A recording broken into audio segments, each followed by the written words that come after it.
నాని పాయకమన్నారా నీత చీకు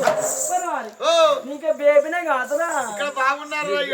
ఏడి చంద్రు చంద్రు నీకు వస్తున్నారా రావే సల్లా రావే బొత్తు తెచ్చుకోరు మన పిల్లలు కడిగి గాడిచ్చి అమ్మా నీ పుణ్యం గడపడ చక్కని ఇద్దరు కొడుకులు జన్మలెత్తిల్లమ్మా గర్భాన వెళ్ళమ్మ పుణ్యం గర్భానికి ఇద్దరు కొడుకులు ఇన్ని రోజులు వాటి గొడ్డు అని ప్రజలు ఎందరో ఎన్నో తిరలు అనుకున్నారు కన్న సంపన్నురాలు అయినవమ్మ నీ గర్భాన ఇద్దరు కొడుకుల బాబ లేచినప్పుడు ఏ తల్లి గాని పుట్టిన కొడుకునే కానీ